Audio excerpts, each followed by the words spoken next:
दोस्तों, आप अपना लंच वंच लेके आ गए या फिर जो भी टी ब्रेक था वो लेके आ गए अपने। दोस्तों, welcome back.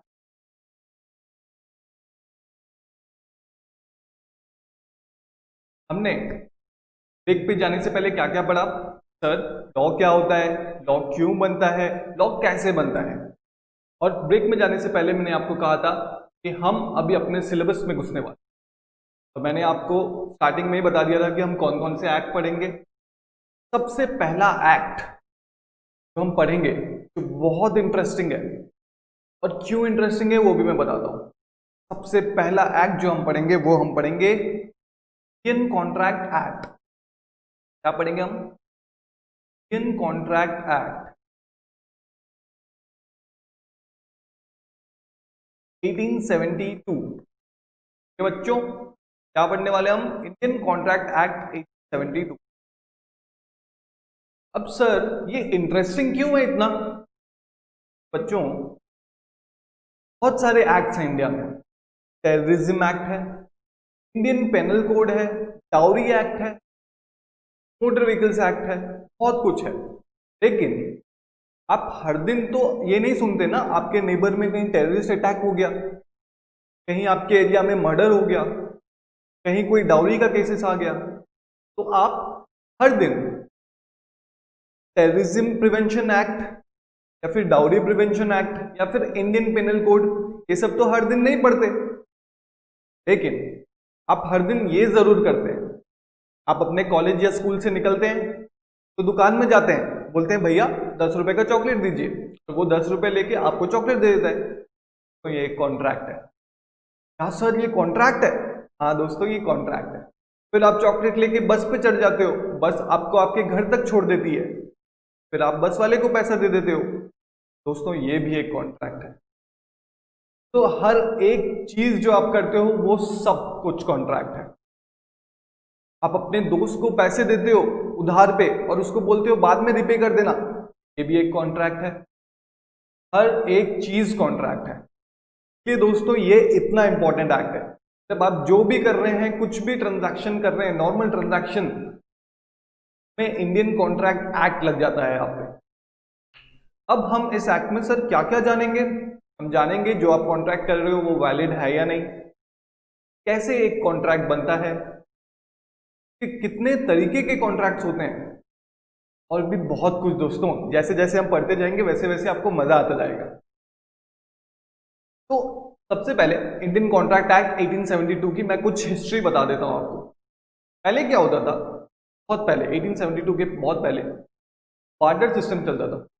Sir, barter system क्या होता है? अरे बच्चों, बार्टर सिस्टम मतलब तब करेंसीज नहीं होती थी। आपको अगर कुछ सामान लेना होता था, सपोज आपको बाजार से चावल लेना होता था, तो आप जाके अपनी कुछ चीजें उनको देते और वो उसके बदले में चावल देते। तब करेंसीज नहीं थी और इतना बिजनेस भी नहीं था। तब लोग बिजनेस नहीं करते थे इंडिया में, बहुत कम। तो कोई कॉन्फ्लिक्ट था ही नहीं, कुछ धोखेबाजी होती ही नहीं थी। हमें तो पता है ना, कब जब नुकसान होता है सेफ्टी डैमेज प्रोटेक्शन के लिए ही लॉ आता है। सब कुछ ऐसा था ही नहीं। फिर दोस्तों, करेंसीज इंट्रोड्यूस हुई। क्या इंट्रोड्यूस हुई? करेंसीज, पैसा इंट्रोड्यूस हुआ। ऐसे ही पैसा इंट्रोड्यूस हुआ तो लोग क्या करे कि पैसा कमाने के लिए बिजनेसेस बढ़ाने लग गए। बहुत सारे लोग इस बिजनेस में आने लगे। जब बहुत सारे लोग आने लग गए तो नुकसान होने लग गया, लोग एक दूसरे को धोखा देने लग गए, बिट्रे करने लग गए। ये फिर गवर्नमेंट ने सोचा कुछ तो करना पड़ेगा। तो गवर्नमेंट ने लेके आया Indian contract act. Mainly Indian contract act जो है वो किस लिए आया था?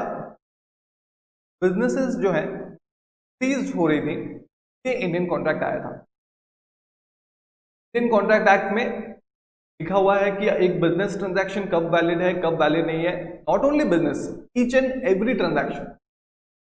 सर, आप बोलेंगे 1872 में तो इंडिया डिपेंडेंट ही नहीं था, तो ये क्या ब्रिटिशर्स ने बनाया है?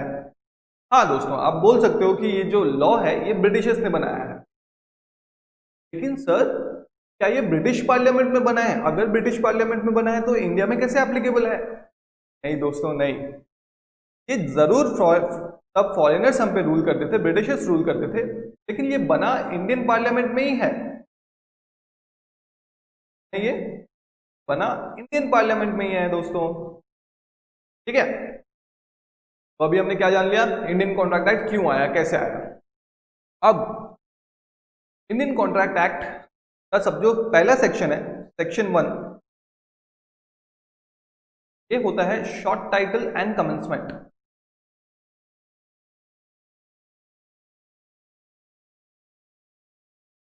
अब शॉर्ट टाइटल तो हमें पता ही है, तो क्या बुलाते हैं, कॉन्ट्रैक्ट एक्ट 1872।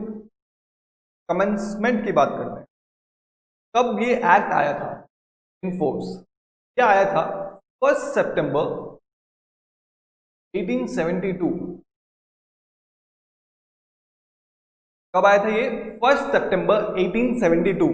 दोस्तों ये चीज याद रखना, कब आया था ये एक्ट, 1 सितंबर 1872।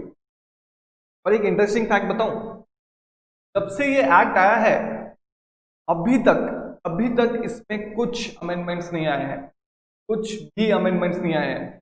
तब एक ही बार में वो एक्ट बना के परफेक्ट बना दिया, एक बार एक्ट बना के छोड़ दिया। Same like a cockroach.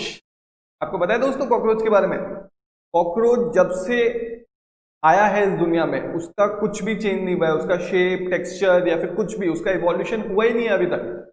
भगवान ने एक ही बार बना के परफेक्ट छोड़ दिया। हमारा ह्यूमंस का तो कितना कुछ हुआ है, पहले बंदर थे, फिर क्या बने, फिर क्या बने, फिर लास्ट में इंसान बने। अब इससे रिलेटेड और एक इंटरेस्टिंग फैक्ट है, मैं बाद में बताऊंगा दोस्तों, ओके। तो हम आगे बढ़ते हैं, आज हमारे पास टाइम कम है, हम ऑलरेडी फर्स्ट क्लास में बहुत पढ़ चुके हैं, मुझे पता है आप थके हुए होंगे, तो मैं ज्यादा लोड नहीं लूंगा, थोड़ा बेसिक्स बताऊंगा आज। आज थोड़ा स्लो जाऊंगा, कल थोड़ा स्पीड जाऊंगा और डीप एनालिसिस करेंगे कल, ठीक है। पेशेंस रखो दोस्तों। तो सेक्शन 1 क्या है, short title and commencement. Short title क्या है, इंडियन कॉन्ट्रैक्ट एक्ट 1872। कमेंसमेंट कब हुआ था, 1 सितंबर 1872। एक बार स्क्रीनशॉट ले लो इसका जल्दी से।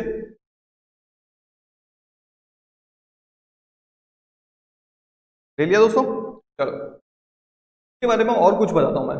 जब ये 1 सितंबर 1872 को ये एक्ट आया था, तब ये सेक्शंस कौन से सेक्शंस में से था, तो सेक्शंस क्या होते हैं, सेक्शंस बच्चों जिसमें हर प्रोविजन के लिए एक अलग सेक्शन लिखा हुआ है, हर प्रोविजन के लिए एक अलग सेक्शन है, ठीक है बच्चों। तो ये कौन से सेक्शन से था सर, ये था सेक्शन 1 से लेके सेक्शन 266 तक, जब ये पहले पहले आया था। क्या क्या थे सर, इसमें था इंडियन कॉन्ट्रैक्ट एक्ट सेक्शन 1 से लेके 75 तक, फिर सेल्स ऑफ गुड्स एक्ट था सेक्शन 76 से लेके 123 तक, फिर इंडेमनिटी एंड गारंटी थी सेक्शन 124 से लेके 147 तक। फिर क्या था, फिर बेलमेंट एंड प्लेज था,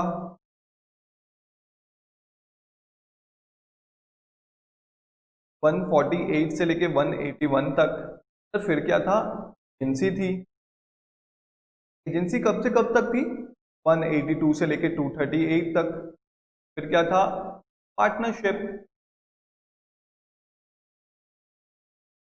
39 से लेके 66 तक, ठीक है दोस्तों। जब स्टार्टिंग में 1 सितंबर 1872 को ये एक्ट एनफोर्स हुआ था, इंट्रोड्यूस हुआ था, तो इतने सारे सेक्शंस थे, इतना सब कुछ था। हम अभी ये पढ़ रहे हैं इंडियन कॉन्ट्रैक्ट एक्ट, ये है जनरल प्रोविजंस, और ये हम अभी पूरा पढ़ेंगे, ठीक है। यहां से लेके indemnity, guarantee, bailment and pledge, ये मैंने आपको बताया है ये स्पेशल प्रोविजन है, ये हम इंटर में पढ़ेंगे, इंटर में पढ़ेंगे। तो अभी हमें ये वाला पढ़ना है sir. Sales of goods act और पार्टनरशिप एक्ट का क्या हुआ बच्चों, सेल्स ऑफ गुड्स एक्ट जब बहुत बिजनेस बढ़ने लग गया, बहुत प्रेशर आने लग गया इंडियन कॉन्ट्रैक्ट एक्ट में, 1930 में सेल्स ऑफ गुड्स एक्ट को अलग कर दिया गया और एक नया एक्ट बना, सेपरेट एक्ट बना दिया गया, सेल्स ऑफ गुड्स एक्ट 1930। पूरा सेपरेट कर दिया, इंडियन कॉन्ट्रैक्ट एक्ट से निकाल के एक नया एक्ट बना दिया गया, sales of goods act 1930। Same with partnership, जब बहुत सारे पार्टनरशिप फर्म्स बढ़ने लग गए, बहुत बिजनेस होने लग गया पार्टनरशिप फर्म्स के थ्रू, तो 1932 में तो भी पार्टनरशिप एक्ट 1932 करके एक सेपरेट एक्ट बना। समझ आ गया दोस्तों, इतना रेलेवेंट नहीं है आपके एग्जाम्स के लिए, लेकिन आपको जानना जरूरी है कि आप क्या पढ़ने वाले हैं, कैसे पढ़ने वाले हैं। तो अभी हम पढ़ने वाले हैं general provisions, Indian contract act के general provision.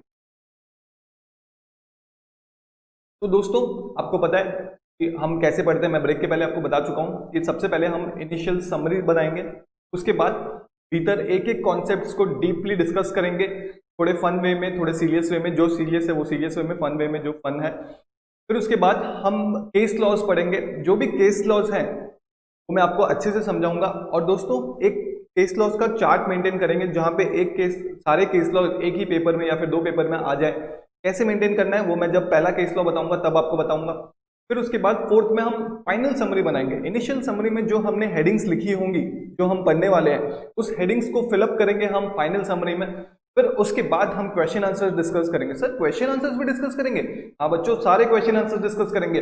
RTP, MTP, past year questions, ICI math questions and including any other extra question which I think is important for you. क्या दोस्तों, तब जाके हमारा एक चैप्टर खत्म होगा और फिर एक छोटा सा रिवीजन भी करेंगे। और आपको पता है हम क्यूमुलेटिव रिवीजन करते हैं। Okay done. सबसे पहले इनिशियल समरी बताने से पहले मैं बस आपको बताना चाहता हूं कि कॉन्ट्रैक्ट क्या होता है। आप मेरे को बीच में पूछेंगे सर ये क्या होता है, वो क्या होता है, ऑफर क्या होता है, एक्सेप्टेंस क्या होता है। मैं आपको सिर्फ इतना बताना चाहता हूं, 2 मिनट लगेंगे मेरे को कि छोटा सा कॉन्ट्रैक्ट क्या होता है, एक एग्जाम्पल लेके। उसके बाद मैं इनिशियल समरी कराऊंगा, उसके बाद हम भीतर जाएंगे। बच्चों सर हम अभी इतना सारा पढ़ चुके हैं और पढ़ने का मन कर रहा है सर, पता नहीं क्यों ऐसा पहली बार हो रहा है।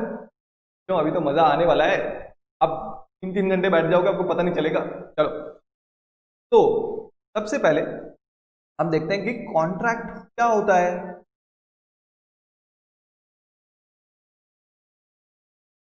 कॉन्ट्रैक्ट क्या होता है? हाँ दोस्तों,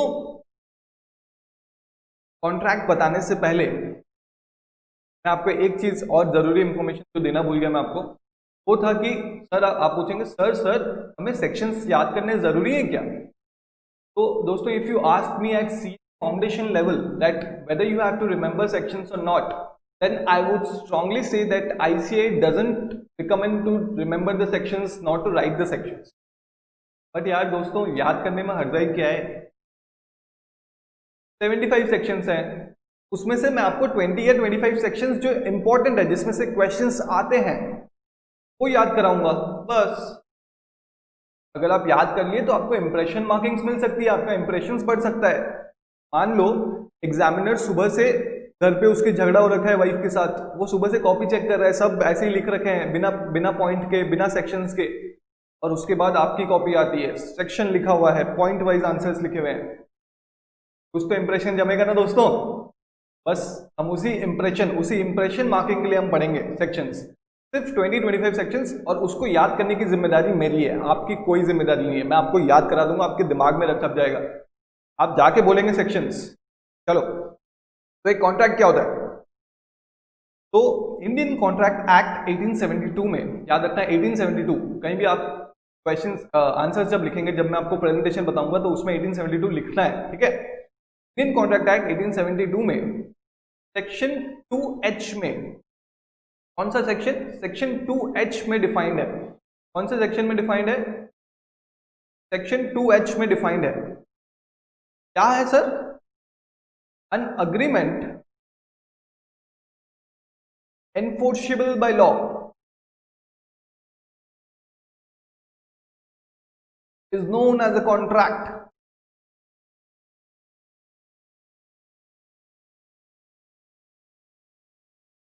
क्या सर, क्या और एक बार, an agreement enforceable by law is known as a contract. अब सब मेरे साथ पढ़ेंगे, an agreement enforceable by law is known as a contract. को आप अपने नाम की तरह याद करेंगे। अगर आपको कल कॉलेज गए और टीचर आपको पूछे बेटा व्हाट इज योर नेम, आप बोलोगे ma'am N agreement enforceable by law is a contract and I am a contract. ये कुछ ज्यादा हो गया, लेकिन आपको अपने नाम की तरह याद रखना है, ठीक है, N agreement enforceable by law. तो हम देखते हैं, हमें इससे इतना तो पता चला, कॉन्ट्रैक्ट का मतलब होता है agreement plus enforceability by law.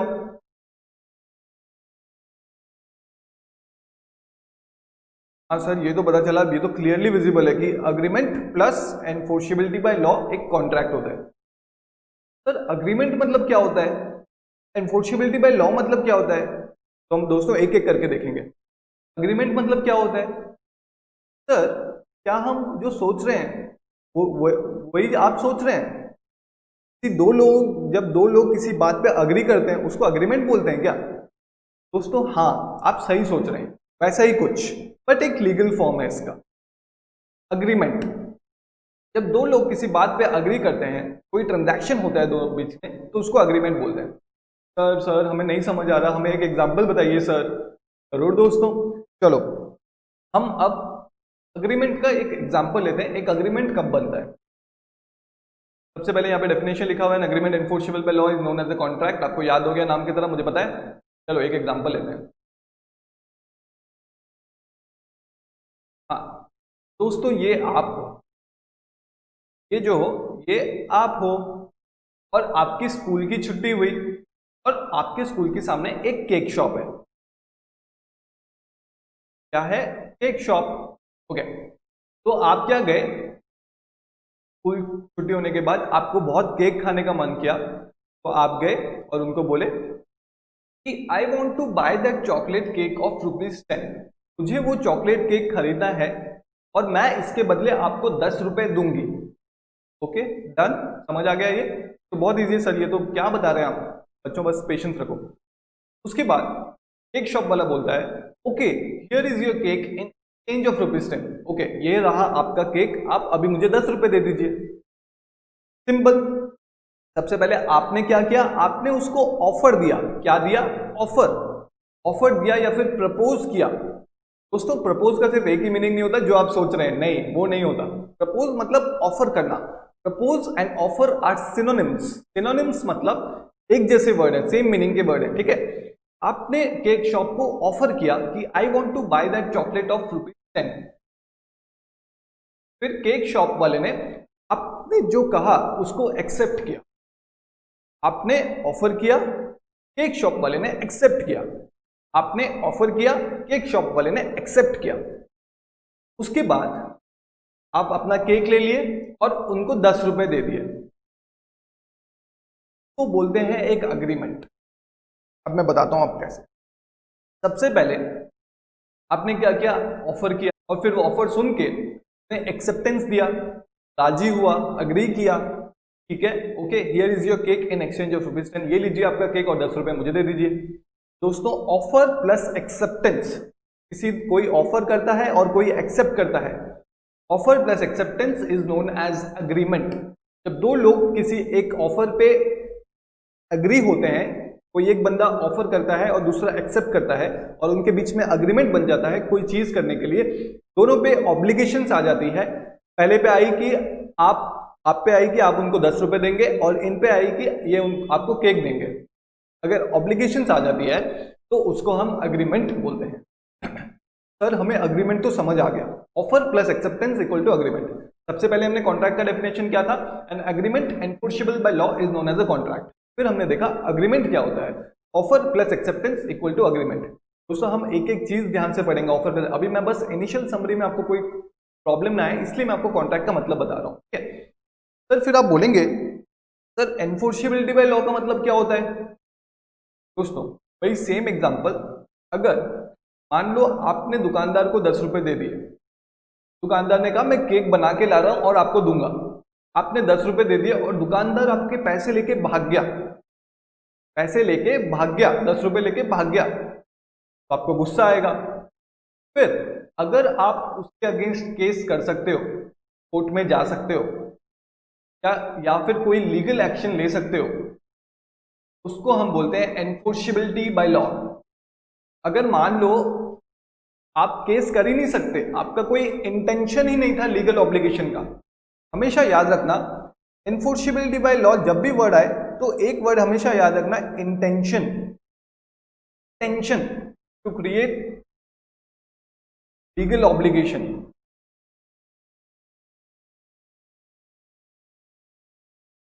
समझ आए दोस्तों? हमेशा ये वर्ड हमेशा याद रखना, जब भी एनफोर्सेबिलिटी बाय लॉ आए तो इंटेंशन वर्ड को हमेशा याद रखना। आपका उद्देश्य होना चाहिए कि अगर ये जो हमारे बीच में अग्रीमेंट हुआ है, वो अग्रीमेंट में से जो भी टर्म्स एंड कंडीशंस है कि आप मेरे को केक दोगे मैं आपको 10 रुपए दूंगा, अगर कोई भी टर्म्स एंड कंडीशंस कोई भी एक पार्टी फुलफिल नहीं कर रहा है तो हम कोर्ट में जा सकते हैं, इस अग्रीमेंट के बेसिस पे हम लीगल एक्शन ले सकते हैं, तब जाके ये एनफोर्सेबल बाय लॉ बनता है। अगर हम लीगल एक्शन ले ही नहीं सकते, हमारा कोई ऐसा इंटेंशन ही नहीं था, ये लॉ नहीं बनता। सर हमें एग्जांपल बताइए कब हम लीगल एक्शन नहीं ले सकते। अरे दोस्तों, जो भी सोशल वाले ट्रांजैक्शंस होते हैं, मान लो कि आज आपने अपने दोस्त को कॉल किया और बोला हेलो आज क्या कर रहा है, वो बोल रहा है अरे मैं पोमीग्रेनेट खा रहा हूं। अरे आज खेलने आएगा क्या क्रिकेट? उसने हाँ कहा, उसने कहा हाँ मैं खेलने आ रहा हूँ, ओके ओके मैं आता हूँ शाम को, लेकिन वो आया ही नहीं, वो पोमीग्रेनेट खाने में बिजी था, वो आया ही नहीं। तो क्या आप उस पर केस कर सकते हैं? नहीं, ऐसा कोई इंटेंशन ही नहीं था, नहीं आया तो नहीं, बाकी दोस्त तो आए हैं उसके साथ तो खेलेंगे। तो वो एक सोशल ट्रांजैक्शन है, एक सोशल ऑब्लिगेशन था। सोशल, सोसाइटी से वर्ड आया है सोशल। अगर आप कोई भी ट्रांजैक्शन करते हैं अपने फ्रेंड, फैमिली, गर्लफ्रेंड, किसी के साथ भी without the intention of creating legal relation, that is known as a social transaction. आप अपने दोस्त को खेलने बुलाए, वो एक सोशल ट्रांजैक्शन था, अगर वो नहीं आया तो आप उसके अगेंस्ट केस नहीं कर सकते, ऐसा कहीं नहीं लिखा हुआ, लॉ इसको मान्य नहीं करता है। ओके, तो हमने क्या पढ़ा? सबसे पहले an agreement enforceable by law is known as a contract. ये आपको नाम की तरह याद हो गया है। अग्रीमेंट क्या होता है sir? Offer plus acceptance equal to agreement. हम एक एक चीज डीप में पढ़ेंगे, ऑफर, एक्सेप्टेंस, सब कुछ, अग्रीमेंट का डेफिनेशन, हर चीज हम डीप में पढ़ेंगे। उसके बाद enforceability by law, when an agreement is enforceable by law is known as a contract. समझ आ गया दोस्तों? तो एक कॉन्ट्रैक्ट होता है, ये बस ओवरऑल है, अभी हम बहुत डीप में पढ़ने वाले हैं, ये मैं बस आपको इनिशियल समरी बताने से पहले ये चीज बता रहा हूं, ठीक है? अब हम जाते हैं हमारे इनिशियल समरी की तरफ। दोस्तों, सबसे पहले इंडियन कॉन्ट्रैक्ट एक्ट में हम यूनिट 1 शुरू करने वाले हैं।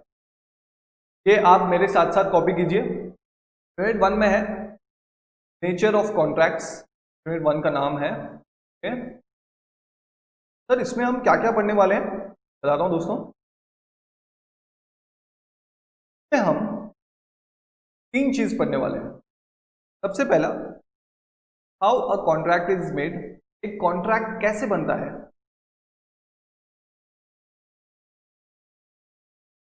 फिर उसके बाद essential elements of a valid contract. साथ साथ लिख रहे हैं आप, येलो टी शर्ट तो लिख नहीं रहा है, प्लीज मेरे साथ साथ लिख, सब कुछ दिख रहा है। Essential elements of a valid contract और टाइप्स ऑफ कॉन्ट्रैक्ट। सर बस ये 3 चीजें ही पढ़ेंगे, इतना इजी, इसके लिए आपने इतना बेस बनाया? दोस्तों, नेवर जज a book by its cover, तो बहुत है इसके भीतर, लेकिन हर एक चीज में मजा है, हर एक प्रोविजन में मजा आएगा, आपको नई चीजें सीखने की मिलेगी। तो हम 3 चीज क्या पढ़ने वाले हैं? How a contract is made, essential elements of a valid contract and types of contract. अब इसके भीतर how a contract is made, आपको पता है कॉन्ट्रैक्ट कैसे बनता है? अभी पढ़ा, अरे अभी तो पढ़ा, भूल जाते हो। हाँ हाँ हाँ, एक बच्चा बोल रहा है, okay. Agreement plus enforceability by law, साथ साथ लिख रहे हैं ना आप क्या? अब एक अग्रीमेंट कैसे बनता है हमने वो भी पढ़ा सर, ऑफर प्लस एक्सेप्टेंस। अब ऑफर में हम 4 चीजें पढ़ने वाले हैं दोस्तों। क्या क्या चीजें हैं? सबसे पहले types of offer. Sir types of contracts भी होते हैं, टाइप्स ऑफ ऑफर्स भी होते हैं? हाँ दोस्तों होते हैं, टाइप्स ऑफ ऑफर। के बाद legal rules for a valid offer, ठीक है? कम्युनिकेशन ऑफ ऑफर, अब बस अभी कॉपी करते जाइए, एक एक टॉपिक हम पढ़ेंगे। Communication of offer and revocation of offer. Sir revocation मतलब, कम्युनिकेशन को रोकने का मतलब रिवोकेशन होता है ना बड़ो। ओके, तब डीप में बताऊंगा मैं आपको। एक्सेप्टेंस, एक्सेप्टेंस में भी हम क्या क्या पढ़ेंगे? हम 3 चीजें पढ़ेंगे। लीगल रूल्स ऑफ एक्सेप्टेंस,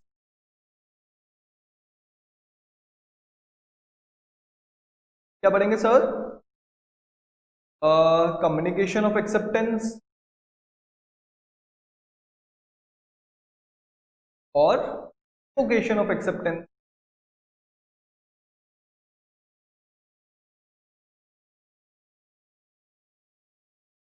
ठीक है दोस्तों,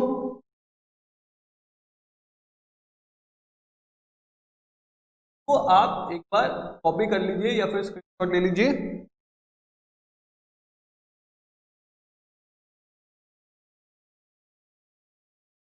दोस्तों इनिशियल समरी हमने बना ली है, क्या क्या हम पढ़ने वाले हैं, कॉन्ट्रैक्ट कैसे बनने वाला है, valid essential elements of valid contract क्या है और टाइप्स ऑफ कॉन्ट्रैक्ट क्या है। सबसे पहले हम पढ़ेंगे कि कॉन्ट्रैक्ट कैसे बनता है। Agreement plus enforceability by law, agreement कैसे बनता है। ऑफर प्लस एक्सेप्टेंस, ऑफर में हम 4 चीजें पढ़ेंगे, एक्सेप्टेंस में पहले हम 3 चीजें पढ़ेंगे। तो दोस्तों एक कॉन्ट्रैक्ट बनने के लिए सबसे पहले क्या आया? ऑफर, है ना। सबसे पहले ऑफर से शुरू करेंगे। पहले हम ऑफर का सारा चीज पढ़ेंगे, एक्सेप्टेंस का सारा चीज पढ़ेंगे। जब ऑफर प्लस एक्सेप्टेंस हो जाएगा तो अग्रीमेंट हो जाएगा। फिर अग्रीमेंट क्या होता है वो पढ़ेंगे, उसका डेफिनेशन क्या होता है वो हम पढ़ेंगे। फिर एनफोर्सिबिलिटी बाय लॉ क्या होता है वो पढ़ेंगे। तो एक कॉन्ट्रैक्ट बन गया। जब एक कॉन्ट्रैक्ट बन गया तो हम देखेंगे कि क्या क्या एसेंशियल एलिमेंट्स है वैलिड कॉन्ट्रैक्ट बनाने के लिए, क्या हमने जो कॉन्ट्रैक्ट बनाया है वो वैलिड है या नहीं है, वो सारी चीजें देखेंगे। फिर उसके बाद टाइप्स ऑफ कॉन्ट्रैक्ट, कितने तरीके के कॉन्ट्रैक्ट्स हैं।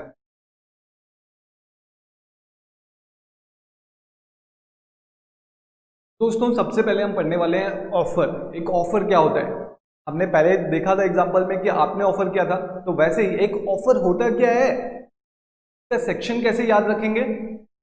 सबसे पहले कॉन्ट्रैक्ट बनने में क्या चीज आई, ऑफर, उसके बाद एक्सेप्टेंस आया, उसके बाद एग्रीमेंट बना, फिर एनफोर्सिबिलिटी बाय लॉ, फिर कॉन्ट्रैक्ट बना। सबसे पहले क्या आया, ऑफर। सबसे पहले अल्फाबेट्स में क्या आता है, A. Offer is defined in section 2A। Offer कहां पे डिफाइन हुआ है, सेक्शन 2A। ये आप याद रख सकते हो, बहुत इजी से याद हो गया। सबसे पहले ऑफर आता है तो सबसे पहले अल्फाबेट में भी ए आता है, तो सेक्शन 2A में डिफाइंड है इंडियन कॉन्ट्रैक्ट एक्ट 1872 के। व्हेन वन पर्सन, पहले मैं बोलूंगा, मेरे से सुनिए, फिर उसके बाद हम एक साथ पढ़ेंगे, फिर एक एक चीज करके समझेंगे। Okay, when one person signifies his willingness, when one person signifies his willingness to another to do or abstain from doing anything with a view to obtaining the assent of that other to such act or abstinence is said to make a proposal। मैंने आपको क्या कहा था कि proposal or offer ये synonyms हैं। क्या है, सिनोनिम्स, मतलब it can be used interchangeably. Offer can B use, offer and proposal can be use interchangeably. Okay, तो हमने एक बार डेफिनेशन देखा। सर आपको सर हमें ज्यादा कुछ समझ नहीं आया सर। कोई बात नहीं दोस्तों, एक बार हाथ झटको, एकदम स्ट्रेट बैठो, स्ट्रेट मत बैठो यार, आराम से बैठो ताकि समझ आए। ओके, तो मेरे साथ एक बार सबको ही पढ़ेंगे। रेड टी शर्ट, आराम से पढ़, मेरे साथ पढ़, तू ध्यान दे, फोन छोड़ अपने हाथ से। Okay, when one person signifies to another his willingness to do or abstain from doing anything with a view to obtaining the assent of that other, such act or abstinence he is said to make a proposal। क्या, जब एक आदमी, what do you mean by willingness, when one person, कोई एक आदमी, signifies मतलब बताना, press करना, मेरे साथ लिख लो इधर ही, टू अनदर और पर्सन को, his willingness, what do you mean by willingness दोस्तों, इच्छा, टू डू और एब्सटेन, कुछ करने के लिए, या फिर or to abstain from doing anything. Abstain मतलब रोकना,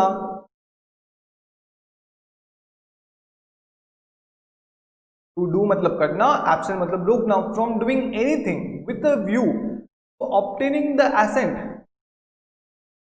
सामने वाले का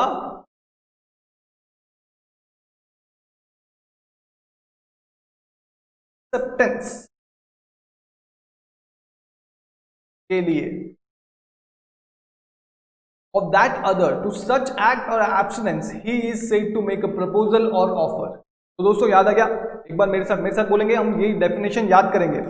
एक बार हिंदी में समझते हैं क्या है, जब एक आदमी दूसरे आदमी को अपनी इच्छा बताता है कुछ करने के लिए या फिर कुछ नहीं करने के लिए, इस इंटेंशन के साथ कि वो आदमी एक्सेप्ट कर ले, वो आदमी हाँ बोल दे, जो भी आप बोल रहे हो, तब आप एक प्रपोजल करते हो या फिर ऑफर करते हो। ओके, एक आदमी दूसरे आदमी को जब अपनी इच्छा बताता है कुछ करने के लिए या फिर कुछ नहीं करने के लिए, इस तरीके से, ताकि वो आदमी हाँ बोल दे जो भी हम बोल रहे हैं, तब हम मानेंगे कि हम एक प्रपोजल किए या फिर ऑफर किए। ओके, इंग्लिश में इस चीज को बोलेंगे, मेरे साथ साथ बोलेंगे, when one person signifies to other person his willingness to do or to abstain from doing anything with the view to obtaining the assent of that other person to such act or abstinence, he is said to make a proposal। Sir आपको कैसे याद हो गया? कोई tension नहीं है बच्चों, अभी आपको भी याद हो जाएगा, ऐसे नाम की तरह याद होगा।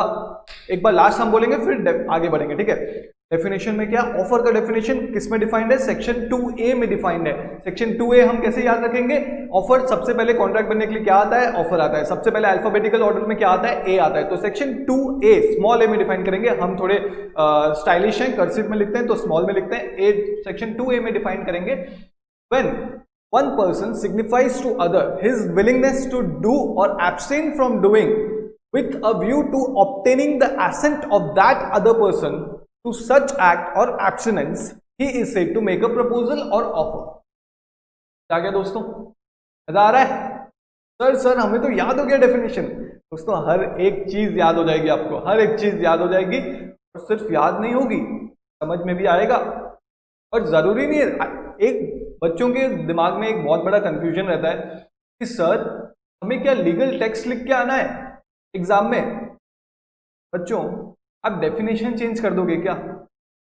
डेफिनेशन तो जो लिखा हुआ है वही लिख के आना है, लेकिन हाँ आगे जो हम प्रोविजंस पढ़ेंगे तो जो एग्जैक्टली बुक में लिखा हुआ है वो लिख के आने की कोई जरूरत नहीं है। अगर आप लिख सकते हो तो बहुत अच्छी बात है, लेकिन आईसीआई कभी नहीं बोलता कि आप बुक कॉपी करके बुक को रट्टा मार के जाके लिख के आओ, नहीं। आप बस समझो, डेफिनेशंस याद करो, बाकी सब चीजें आप समझो, प्रोविजंस समझो, और उस पे बेस्ड जो क्वेश्चन आएंगे, केस स्टडीज आएंगे, आप अपनी लैंग्वेज पे लिख सकते हो। बस अपनी लैंग्वेज आपको ऐसी लिखनी है कि सामने वाले को समझ आ जाए, जो कॉपी चेक कर रहा है उसको समझ आ जाए कि हाँ भाई इसको पता है, इसने पढ़ा है। समझ आ गया दोस्तों? लेकिन डेफिनेशन आपको याद करना है एक बार, और एक बार डेफिनेशन बोल रहे हैं, बहुत मन कर रहा है, एक बार डेफिनेशन करते हैं, आपको याद हो जाएगा, फिर उसके बाद हम आगे बढ़ेंगे। Okay, according to section 2A of the Indian contract act 1872, offer कैसे डिफाइन हुआ है? When one person signifies to another, signifies मतलब बताना, when one person signifies to another his willingness to do or abstain from doing anything with the view to obtaining the assent of that other person to such act or abstinence, he is said to make a proposal or offer। दोस्तों कल तक मुझे ये definition याद चाहिए। Okay, अब हम कैसे पढ़ेंगे? हम जो भी डेफिनेशन पढ़ते हैं ना उसमें सब कुछ छुपा होता है। अब मेरी बात मानो, आप डेफिनेशन अगर आपको समझ आ गया ना, आपको सब कुछ समझ आ जाएगा। डेफिनेशन में हर एक चीज छुपी हुई है, तो हम क्या करेंगे? डेफिनेशन को तोड़ देंगे, ब्रेकिंग द डेफिनेशन। सबसे पहले क्या लिखा है दोस्तों, मेरे साथ पढ़ेंगे। द पर्सन, सब साथ में पढ़ेंगे। The person making the proposal or offer is called the promisor or offeror. Person to whom the offer made is called the offeree. The person accepting the offer is called the promisee or acceptor। ठीक है दोस्तों, तो simple है, जो propose कर रहा है, जो ऑफर कर रहा है, उसको हम क्या बोलते हैं? प्रॉमिसर या फिर ऑफरर। साथ साथ अंडरलाइन कर लीजिए, इसमें ज्यादा कुछ समझाने का नहीं है, ये तो इजी है। जो प्रपोज कर रहा है या फिर जो ऑफर कर रहा है, जो वो स्कूल गर्ल थी, स्कूल के बाद जिसने केक खरीदने गया, जब हम एग्जांपल लिए थे, उसने ऑफर किया, प्रपोज किया, तो वो कौन है? प्रॉमिसर या फिर ऑफरर। ठीक है, फिर जिसको उसने ऑफर किया उसको हम क्या बोलते हैं? ऑफरी। तब वो केक शॉप वाला क्या है? ऑफरी। फिर उसके बाद अगर वो केक शॉप एक्सेप्ट नहीं करता तो वो सिर्फ ऑफरी ही होता, लेकिन उसने एक्सेप्ट कर लिया तो अब वो क्या बन गया? ऑफरी से प्रॉमिसी और एक्सेप्टर। जो ऑफर करता है उसको बोलते हैं प्रॉमिसर और ऑफरर। जो ऑफर एक्सेप्ट करता है उसको बोलते हैं हम प्रॉमिसी। ऑफर जो करता है प्रॉमिसर, OR, और जो एक्सेप्ट करता है उसको हम बोलते हैं प्रॉमिसी और एक्सेप्टर। लेकिन जिसको ऑफर हुआ उसका मर्जी है वो एक्सेप्ट करे या नहीं करे, लेकिन जब हम ऑफर करते हैं तो उसको बोलते हैं ऑफरी। जो ऑफर करता है उसको बोलते हैं ऑफरर और प्रॉमिसर। जिसको ऑफर करते हैं उसको बोलते हैं हम ऑफरी। अगर वो एक्सेप्ट कर लेता है तो उसको हम बोलते हैं प्रॉमिसी और एक्सेप्टर। सर ये तो याद हो गया हमें, बहुत मजा आ रहा है सर, बहुत मजा आ रहा है। ओके डन, हम आगे बढ़ते हैं। ये अब सबसे इंपॉर्टेंट है, इसको मैं आपको इधर समझाता हूं। लिखा हुआ है डेफिनेशन में हमारा क्या लिखा हुआ था, when one person signifies his willingness to do something. Okay,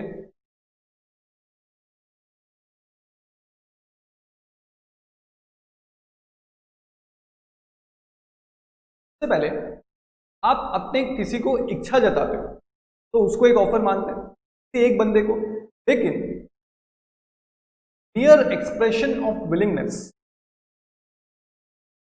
mere expression of willingness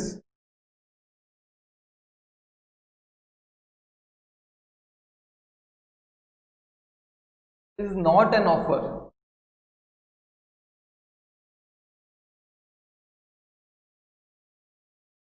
Mere expression of willingness is not an offer. Sir इससे हमें कुछ ज्यादा समझ नहीं आ रहा है। What do you mean by mere expression of willingness is not an offer? क्यों भाई आया है बता के जाएगा। तो mere expression of willingness is what? अगर आप किसी को इच्छा जता रहे हो, सिर्फ अपनी इच्छा बता रहे हो, without the view without the view of obtaining his assent or without involving that other party। Sir अभी भी नहीं समझ आ रहा, आप बहुत डिफिकल्ट कर रहे हैं। ओके, इजी इजी एग्जांपल लेते हैं हम। मान लो ये आप है, कौन हो आप हो, क्या ड्राइंग करता हूं मैं, ये आप हो, आपका नाम है राहुल, ये आपके क्लास में पढ़ने वाली एक गर्ल है। कौन है ये गर्ल? उसका नाम है सोफिया। तो राहुल और सोफिया बहुत ही अच्छे फ्रेंड थे, बेस्ट फ्रेंड्स थे, but Rahul gradually developed feelings for Sophia. Rahul ने एक दिन डिसाइड किया कि जाके मैं सोफिया को बोल देता हूं, अपने मन की सारी बातें बोल देता हूं। बहुत जन खुश हो रहे हैं, हाँ चलो पढ़ाई पे ध्यान दो, कॉन्सेप्ट पे ध्यान दो, ठीक है, एग्जाम्पल ध्यान से समझो। तो राहुल वेंट एंड सबसे पहले वो जाके सोफिया को बोला, आई वॉन्ट टू मैरी। क्या बोला? I want to marry by the end of 2020।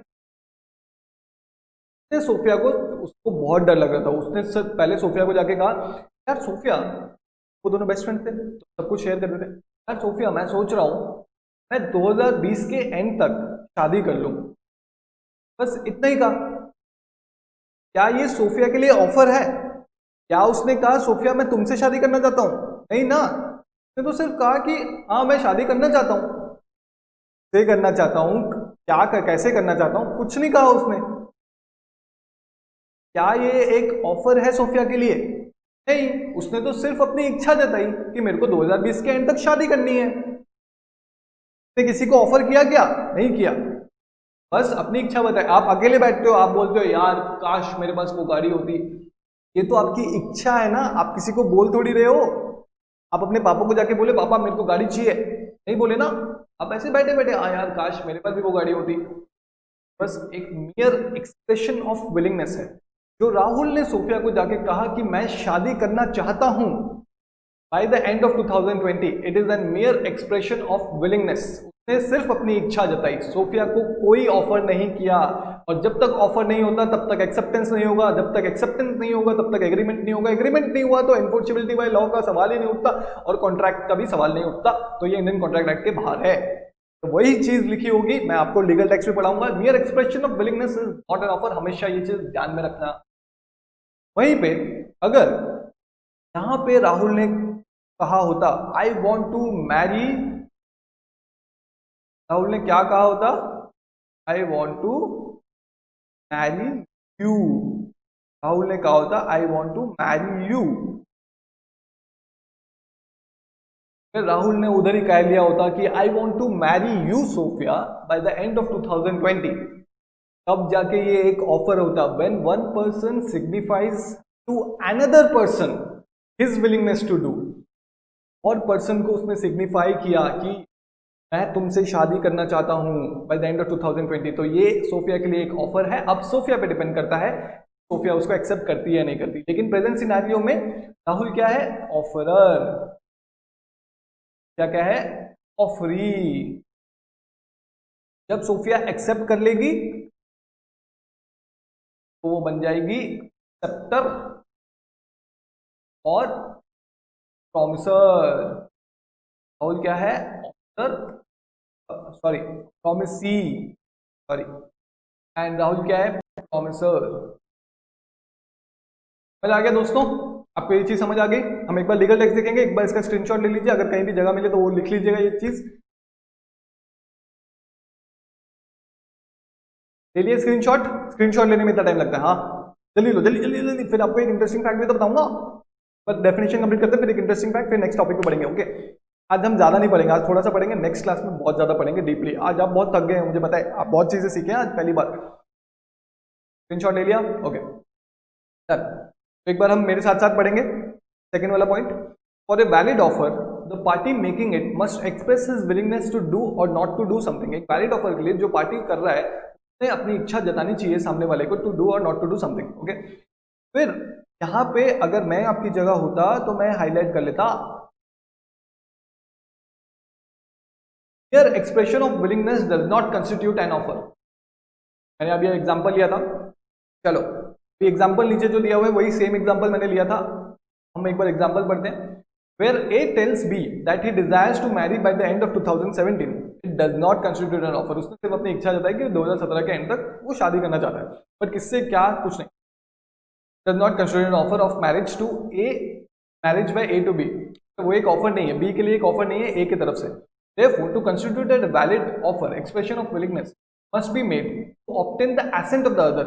जब आप willingness मतलब जताते हो अपनी इच्छा, must be made to obtain the assent of the other, मतलब सामने वाले का हाँ आप चाहते हो। जब भी आप किसी को ऑफर करते हो तो सामने वाले का हाँ चाहते हो। अगर आप अपनी गर्लफ्रेंड, सॉरी अपनी क्रश को जाके प्रपोज करते हो, that Sophia will you marry me, तो आप क्या दिमाग में यही सोचते हो कि नहीं ये तो मना ही करेंगे? नहीं ना, आप तो यही चाहते हो कि वो हाँ बोले, तो obtaining his assent. Okay, thus if in the above example A further adds, A ने अगर बाद में ऐड कर देता है will you marry me, it will constitute an offer। समझ आ गया? तो बड़े से समझ आ गया।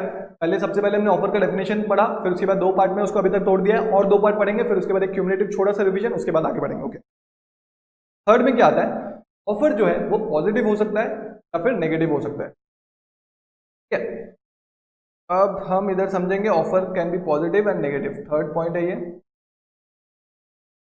Offer can be positive as well as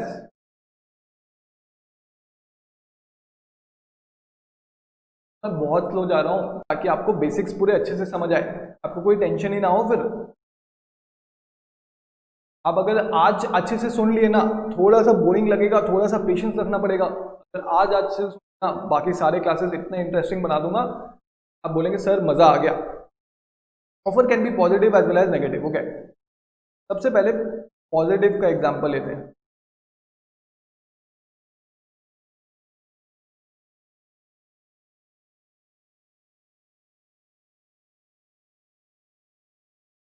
तो यहाँ पे जो पहला एग्जांपल लिया था, तो स्कूल गर्ल थी,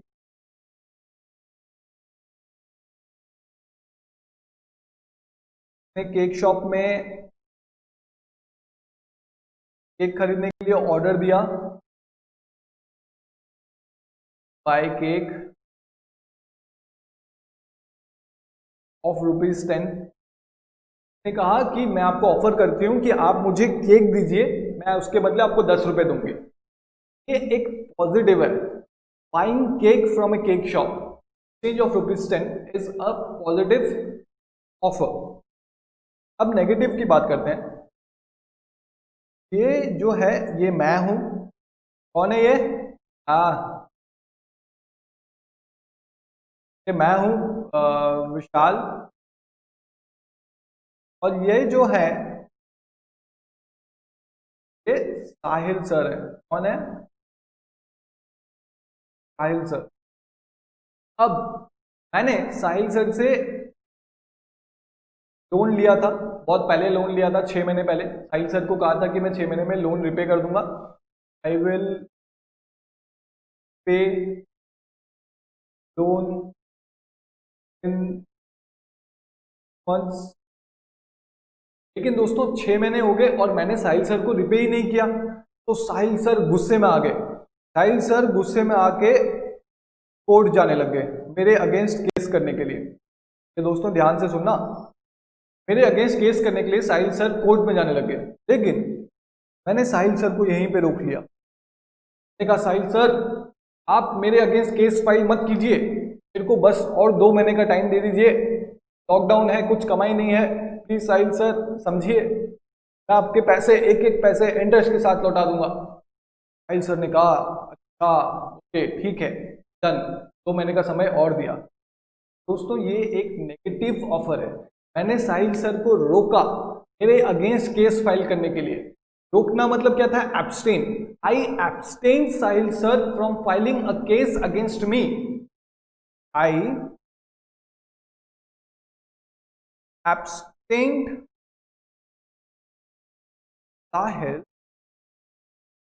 from filing a case against me.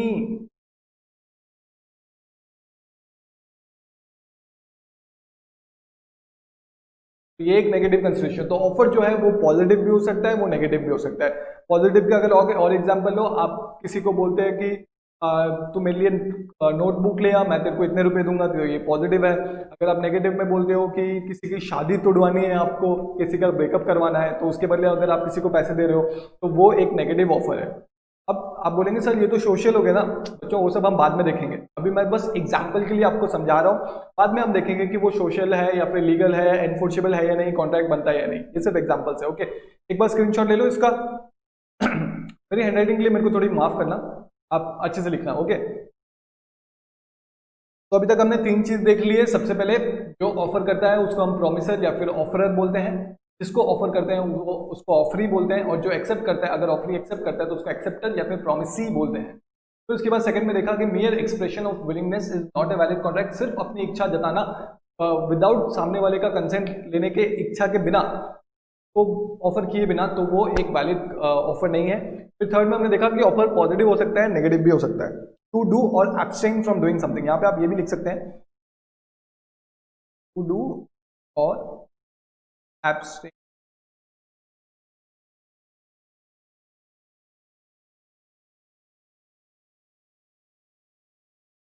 Sir मजा आ रहा है, सर मजा आ रहा है, तो अब तो और मजा आएगा। एक बार हम इसका लीगल टेक्स्ट पढ़ लेते हैं। ऑफर कैन बी, सब लोग मेरे साथ पढ़ेंगे। An offer can be positive as well as negative. This doing is a positive act and not doing or abstinence. Abstinence का मतलब क्या था? रोकना। मैंने आपको पहले ही बता दिया था, नॉट डूइंग कुछ नहीं करना is a negative act. Nonetheless both this acts have the same effect in the eyes of law. Law की आंखों में कुछ करना या फिर कुछ नहीं करना दोनों एक ऑफर माना जाता है। कुछ करने के लिए या फिर कुछ नहीं करने के लिए अगर आप ऑफर कर रहे हो, दोनों मान्य है। तो बाद में पढ़ेंगे क्या लीगल है क्या इलीगल है, सब कुछ बाद में पढ़ेंगे। Okay, example, A offers to sell his car to be for ₹3 lakh in an act of doing. आपने अपने दोस्त को 3 लाख में कार बेचने की बात की, that is an act of doing. So in the case A is making an offer to B. On the other hand, when A asks B after his car meets with an accident, जब A B से पूछता है, जब B उसकी car धक्का हो जाती है B के साथ with B scooter, B scooter में था, A कार में था, और दोनों का झगड़ा हो गया, दोनों का धक्का हो गया, तो A B को बोलता है कि मैं तेरे अगेंस्ट केस फाइल करूंगा। तो सॉरी, B A को बोलता है कि मैं तेरे अगेंस्ट केस फाइल करूंगा।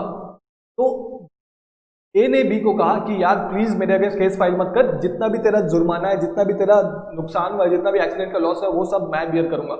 बी रुक जाता है, तो ए बी को कोर्ट में केस फाइल करने से रुकता है, मतलब abstain be from filing a case against A. Okay, फिर last, the willingness must be expressed with the view to obtain the assent of the other party to whom the offer is made. तो आपको पता ही है, आप किसी को propose कर रहे हो तो उसका एसेंट तो चाहिए ही ना, आपको उसका जवाब तो आपको चाहिए ही ना। तो दोस्तों यहाँ पे आके हमारा ऑफर का डेफिनेशन खत्म होता है। ये थोड़ा सा पेशेंस आपको रखना पड़ा, मैं मानता हूँ, लेकिन अभी हम और इंटरेस्टिंग चीजें पढ़ेंगे, केस लॉज पढ़ेंगे, मजा आ जाएगा। ओके, ऑफर का डेफिनेशन यहाँ पे खत्म होता है। एक बार हम ऑफर का डेफिनेशन रिवाइज करते हैं, फिर और एक कॉन्सेप्ट पढ़ेंगे, फिर आगे बढ़ेंगे। ओके, आज के लिए इसके बाद सिर्फ एक कॉन्सेप्ट पढ़ेंगे, उसके बाद मैं छुट्टी कर दूंगा दोस्तों, टेंशन मत लो, और 15-20 मिनट लगेंगे। सर ऑफर का डेफिनेशन सबसे पहले मेरे साथ साथ बोलेंगे। ऑफर किस में डिफाइंड है? Section 2A। सेक्शन 2A याद कैसे रखना आपको पता है, offer. When one person signifies to another his willingness to do or abstain from doing anything with a view to obtaining the assent of that other to such act or abstinence, he is said to make a proposal or offer. Okay, sir हमने offer को फिर चार part में divide किया। चार part में क्या है, सबसे पहले जो ऑफर करता है वो प्रॉमिस, ऑफर के डेफिनेशन को चार पार्ट में डिवाइड किया। चार पार्ट में सबसे पहला पार्ट क्या है, जो ऑफर करता है उसको हम प्रोमिसर या फिर ऑफरर बोलते हैं, जिसको ऑफर होता है उसको हम ऑफरी बोलते हैं, और जो अगर ऑफरी एक्सेप्ट कर लेता है तो उसको हम एक्सेप्टर और प्रोमिसी बोलते हैं। फिर सेकंड में हमने देखा कि mere expression of willingness does not amount to an offer. Okay, willingness must be with the view to obtain the assent of the other, ये फोर्थ वाला पॉइंट था। ओके, फिर थर्ड वाला पॉइंट था an offer can be positive या फिर negative. हमने जो एग्जाम्पल लिया समझ आ गया सर, ये तो हमें समझ आ गया। अब हम आगे बढ़ते हैं दोस्तों। हमने ऑफर तो समझ लिया, अब उसमें आपको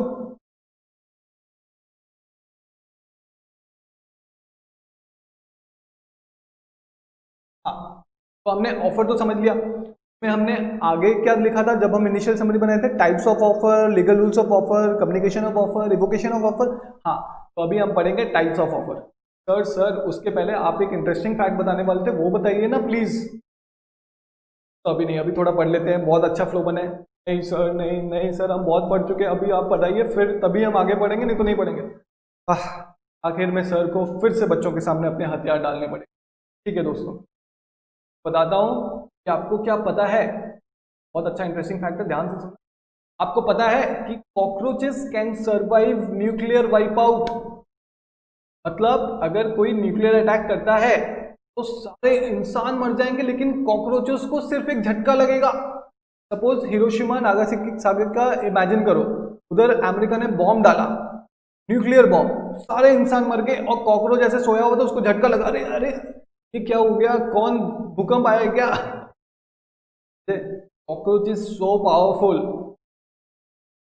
और एक बताओ भाई, कॉकरोच जब उल्टा हो जाता है तो सीधा नहीं हो पाता। सर मजा आ गया सर, अभी पढ़ते हैं हम। ओके बच्चों, चलो आप बोल रहे हो तो पढ़ते हैं। अब बच्चों हम पढ़ेंगे क्लासिफिकेशन और टाइप्स ऑफ ऑफर, ये बहुत इंपॉर्टेंट है। क्लासिफिकेशन और टाइप्स ऑफ ऑफर, किस किस तरीके से हम ऑफर कर सकते हैं, क्या क्या है, मेरे साथ एक बार देखेंगे। मैं पढ़ रहा हूं, आप देखिए। General offer, special offer, counter offer, cross offer, standing offer. क्या क्या है? General offer, special offer, counter offer, cross offer and standing offer. दोस्तों सिर्फ हम ये पार्ट आज कंप्लीट करेंगे, उसके बाद बाकी हम कल पढ़ेंगे। Okay done. सबसे पहला हम पढ़ते हैं जनरल ऑफर। जनरल ऑफर मतलब क्या है? एक चीज याद रखना दोस्तों, जनरल ऑफर जो सबके लिए है, पूरे पब्लिक के लिए जो ऑफर है उसको हम जनरल ऑफर बोलते हैं। सर किसके लिए? आप कोई ऑफर कर रहे हो और वो पूरे पब्लिक के लिए है, सबके लिए है, कोई भी एक्सेप्ट कर सकता है, तो हम जनरल ऑफर बोलते हैं। सर हमें लीगल टेक्स्ट दिखाइए। अच्छा दोस्तों दिखा दो। देखो जनरल ऑफर, मेरे साथ साथ पढ़ना, सब मेरे साथ साथ पढ़ेंगे यार। Red T shirt, pink top, सब कोई। It is an offer made to public at large, and hence anyone can accept and do the desired act. समझ आ गया? It is an offer made to public at large and hence anyone can accept and do the desired act. Sir ये क्या लिखा हुआ है? Carlill versus Carbolic Smoke Ball company. तो ये एक केस लॉ है, हमारा पहला केस लॉ आ गया है। सब अपने चेयर पे खड़े होके स्वागत करेंगे हमारे पहले केस लॉ का, Carlill versus Carbolic Smoke Ball company. पीछे बाहुबली का म्यूजिक बजना चाहिए, धूमता को नहीं आता यार। Okay, Carlill versus Carbolic Smoke Ball Company. अब में हम ये केस लॉ पहले पढ़ेंगे, समझेंगे, फिर जनरल ऑफर भी समझ आ जाएगा। तो समझना है दोस्तों, जब भी आपको कुछ नहीं समझ आ रहा होता तो हमारे रेस्क्यू के लिए आता है कौन? हमारा केस लॉ। तो मैं आपको समझाता हूं। Carlill versus Carbolic Smoke Ball company. Okay, ध्यान से सुनना ये केस लॉ, हमारा पहला केस लॉ है। मैं बताऊंगा अभी कैसे चार्ट मेंटेन करते हैं, सब कुछ बताऊंगा, मजा आ जाएगा। तो कार्बोलिक स्मोक बॉल कंपनी, ये जो कार्बोलिक स्मोक बॉल कंपनी है, एक कंपनी थी जो स्मोक बॉल्स बनाती थी। स्मोक बॉल्स क्या होते हैं? कुछ मेडिसिन टाइप होते हैं, तो टैबलेट्स होते हैं, तो वो स्मोक बॉल बनाते थे। तो तब क्या था, इन्फ्लुएंजा, जिस टाइम पे ये केस हुआ था, बहुत पहले की बात है, तब इन्फ्लुएंजा बहुत फैल रहा था। इन्फ्लुएंजा मतलब सर्दी जुकाम ये सब। तो इसने एक वैक्सीन बनाया, मेडिसिन बनाई, और न्यूज़पेपर में एडवर्टाइजमेंट दे दिया। न्यूज़पेपर में एडवर्टाइजमेंट क्या दिया कि अगर कोई मेरी स्मोक बॉल यूज करे, मेरी कंपनी की बनाई हुई स्मोक बॉल यूज करे, और हमने जिस हिसाब से कहा है, जो डायरेक्शंस हमने दिए हैं, मतलब खाने से पहले या फिर खाने के बाद या सुबह शाम, जो भी डायरेक्शंस हमने दिए हैं उसको फॉलो करके अगर ये मेडिसिन यूज करे तो उसको इन्फ्लुएंजा नहीं होगा।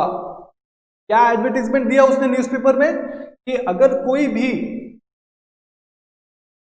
हमारी स्मोक बॉल यूज करे, हमारे डायरेक्शंस के अनुसार इन्फ्लुएंजा नहीं होगा। तो क्या हुआ, एक लेडी थी मिसेस कार्लिन, उन्होंने क्या किया, उन्होंने स्मोक बॉल खरीदी उस कंपनी से और फिर उसको जैसा वो डायरेक्शन लिखा हुआ था उस डायरेक्शन पे बेस करके यूज किया। डन, अभी तक आपको समझ आया। कार्बोलिक स्मोक बॉल कंपनी ने एक मेडिसिन बनाई इन्फ्लुएंजा के लिए, उसको न्यूज़पेपर में एडवर्टाइज किया कि जो मेरी ये मेडिसिन यूज करेगा एज पर आर डायरेक्शन तो उसको इन्फ्लुएंजा नहीं होगा। अगर इन्फ्लुएंजा हुआ तो हम उसको 100 यूरो देंगे। 100 यूरो क्या देंगे? 100 यूरो। अगर इन्फ्लुएंजा हुआ तो हम उसको 100 यूरो देंगे। कितने यूरो देंगे? 100 यूरो देंगे। मिसेस कार्लिन क्या किया, स्मोक बॉल कंपनी से वो स्मोक बॉल लेके आई और उसको एज पर डायरेक्शन यूज किए। लेकिन मजे वाली बात यह है कि यूज करने के बाद भी उनको इन्फ्लुएंजा हो गया। Even after taking smoke ball she suffered from influenza. फिर भी इन्फ्लुएंजा हो गया तो मिसेस कार्लिन गुस्सा हो गई, क्या ये सब। फिर मिसेस कार्लिन ने भी वो न्यूज़पेपर पढ़ रखा था जिसमें रिवॉर्ड था। कितना रुपए का रिवॉर्ड था? 100 यूरो का रिवॉर्ड था। तो मिसेस कार्लिन ने क्लेम करने की कोशिश की। She tried to recover reward from company but company denied her. Company ने मना कर दिया। क्यों मना कर दिया? Contending that offer was not made to her. Company ने कहा मैंने तो तुम्हें ऑफर किया ही नहीं है। अरे तुम कैसे एक्सेप्ट कर सकते हो, मैंने तुम्हें थोड़ी ऑफर किया है, तो मैं आपको रिवॉर्ड का पैसा नहीं दे रहा, 100 यूरो नहीं दे रहा। तो इस पे मिसेस कार्लिन गुस्सा हो गई, आग बबूला हो गई और जाके केस कर दिया, कंपनी पे केस कर दिया। कंपनी पे केस कर दिया तो हमारे जज साहब आए। मुझे नहीं पता जज साहब के ऐसे बाल क्यों होते हैं, मुझे वो चीज नहीं पता भाई, आज तक नहीं समझ आई। तो हमारे जज साहब आए। जज साहब ने क्या कहा होगा दोस्तों? आप केस करो, आपने तो इतना ऑफर पढ़ लिया। क्या कहा होगा जज साहब ने? एकदम सही जवाब, एकदम सही जवाब। अपने लिए ताली बजाइए। जरूर, जज साहब ने यही कहा कि आपने जो न्यूज़पेपर में ऑफर दिया है वो एक जनरल ऑफर है, कोई भी एक्सेप्ट कर सकता है, anyone can accept that offer, and वो एक वैलिड एक्सेप्टेंस माना जाएगा अगर जिसने एक्सेप्ट किया है उसने आपके दिए हुए डायरेक्शंस फॉलो किए हैं। जिसने एक्सेप्ट किया है आपके दिए हुए डायरेक्शंस फॉलो किए हैं तो वो एक वैलिड ऑफर माना जाएगा। देखते हैं जज साहब ने क्या कहा। Held that she could recover the amount as the offer was a general offer and by using the smoke balls according to the printed direction। दोस्तों पे थोड़ा सा फोकस करना। according to the printed directions he had accepted the offer therefore she is entitled to recover the amount, reward amount। हमेशा याद रखना according to the printed direction। कभी कभी एग्जाम में केस स्टडी आ जाएगा, सेम केस स्टडी। मान low smoke Ball company है, Mrs Carlin है, उसने स्मोक बॉल कंपनी से स्मोक बॉल खरीदा लेकिन एज पर डायरेक्शन यूज नहीं किया, तो क्या तब मिसेस कार्लिन रिवॉर्ड क्लेम कर सकती है? नहीं दोस्तों, नहीं। ऑफर में लिखा हुआ था कि अगर आप ऐसे करते हैं तभी आपको इन्फ्लुएंजा नहीं होगा। वो हम लीगल रूल्स में पढ़ेंगे। ठीक है, अभी बस इतना याद रखो, according to the printed direction. अगर आपको क्वेश्चन आ जाए कंक्लूजन में आपको ऐसे ही लिखना है, held that she could recover the amount as the offer was general in nature and by using the smoke balls according to the printed direction she had accepted the offer and is entitled to recover। Okay, इतना आप लिख देंगे आपको 4 mark मिलेगा। इतना मतलब ये conclusion है, उसके पहले हमें सेक्शन लिखना है, मैं आपको प्रेजेंटेशन बताऊंगा। ओके, तो Carlin versus Carbolic Smoke Ball company आपको समझ आ गया। जनरल ऑफर का एग्जांपल है। किसका एग्जांपल है ये एक जनरल ऑफर का एग्जांपल है।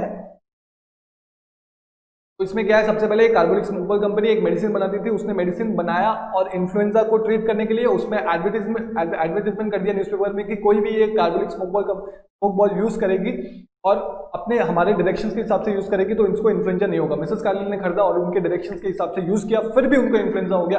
तो मिसेस कार्लिन गुस्सा होकर स्मोक बॉल कंपनी से रिवॉर्ड मांगी। 100 यूरो का रिवॉर्ड था, लेकिन स्मोक बॉल कंपनी ने मना कर दिया, ये कह कि हमने आपको ऑफर नहीं किया था। लेकिन तो मिसेस कार्लिन कोर्ट में चली गई। कोर्ट में जज साहब ने कहा, व्हाइट बालों वाले आदमी ने कहा कि ये जो ऑफर था जनरल ऑफर था और मिसेस कार्लिन ने सारे डायरेक्शंस फॉलो किए हैं, तो इसलिए ये एक वैलिड एक्सेप्टेंस माना जाएगा और आपको 100 यूरो मिसेस कार्लिन को समझ आ गया दोस्तों? तो अब एक बार लीगल टेक्स्ट पढ़ते हैं, फैक्ट्स ऑफ द केस। आप एक बार पढ़ लेना, एक बार पढ़ लो मेरे साथ साथ। सेम चीज लिखी हुई है, carbolic Smoke Ball company advertised in several newspaper that a reward of 100 euro would be given to any person who contracted influenza after using the smoke balls produced by the Carbolic Smoke Ball Company according to the printed directions. Mrs. Carlil used the smoke balls as per the directions of the company and even then suffered from influenza. Question क्या है? Will Mrs. Carlil will be able to claim the reward? Judgment क्या है? Yes, held she could recover the amount as by using the smoke ball she had accepted. समझ आ गया? General offer, पहला offer हमने समझ आ गया, टाइप्स ऑफ ऑफर पढ़ रहे हैं, उसमें जनरल ऑफर आपको समझ आ गया। General offer, it is an offer made to public at large and hence anyone can accept and do the desired act. Carlill versus Carbolic Smoke Ball Company. अब sir आपने कहा था कि हमें चार्ट मेंटेन करना है केस लॉ का। दोस्तों मैं बताऊंगा बस, और 2-3 है, ये स्पेशल ऑफर काउंटर ऑफर में खत्म कर देता हूँ, इसमें कोई केस लॉज नहीं है, एक बार खत्म कर देता हूँ, के बाद मैं आपको बताऊंगा कि कैसे चार्ट मेंटेन करना है, फिर हम आज की क्लास खत्म करेंगे। जल्दी जल्दी पढ़ेंगे सर, और नहीं पढ़ेंगे सर प्लीज।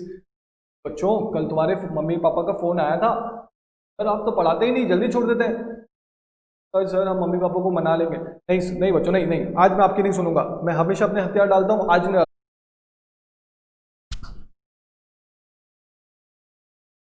ठीक है दोस्तों, आपको जनरल ऑफर समझ आ गया, एकदम मस्त से समझ आ गया। पर फैक्ट्स ऑफ द केस वापस से पढ़ लेना। तो अभी हम नेक्स्ट में मूव करते हैं। नेक्स्ट क्या है? Special offer.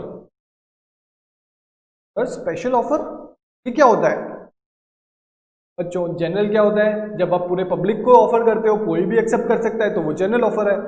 जब आप सिर्फ एक ही स्पेशल बंदा, जो आपके लाइफ में स्पेशल बंदा है, सिर्फ उसको ऑफर करते हो, जब एक बंदे को, एक स्पेसिफिक पर्सन को ऑफर करते हो, तो हम बोलते हैं स्पेशल ऑफर। पर लीगल टेक्स्ट पढ़े बच्चों? सर नहीं सर, पहले एक एग्जांपल दे। नहीं बच्चों, पहले लीगल टेक्स्ट, हमेशा मैं आपकी बात मानता हूं, पहले लीगल टेक्स्ट पढ़ेंगे, मेरे साथ साथ पढ़िए सब कोई। When the offer is made to a specific or an ascertained person, ascertained मतलब एक specific person, okay? Specific and ascertained are synonyms. Ascertained person, it is known as a specific offer. When an offer is made to a specific person, it is known as a specific offer. Specific offer can be accepted only by that specified person. आपने जिसको offer किया सिर्फ वही accept करेगा। आपने अपने crush को जाके कहा विल यू मैरी मी, क्या क्रश की छोटी बहन एक्सेप्ट कर सकती है? नहीं ना, सिर्फ वही तो एक्सेप्ट करेगी। तो और एक बार, when the offer is made to a specific person, it is known as a specific offer. Specific offer can be accepted by that specific person to whom the offer is made. इधर एक case law लिखा हुआ है, Bolton versus Jones. Sir हम और एक case law पढ़ेंगे, case law पढ़ने में तो बहुत मजा आता है। नहीं बच्चों, ये जो केस लॉ है बोल्टन वर्सेस जोन्स, ये मैं आपसे उधार रखता हूं, ये मैं आपको पढ़ाऊंगा जब हम एक्सेप्टेंस पढ़ रहे होंगे। और मेरे को याद दिलाना, मैं ये लिंक कर दूंगा उधर। आपको स्पेसिफिक ऑफर मतलब तो समझ आ गया है ना, कि अगर एक स्पेसिफिक बंदे को हम ऑफर कर रहे हैं तो वो एक स्पेसिफिक ऑफर होता है और सिर्फ वही एक्सेप्ट कर सकता है।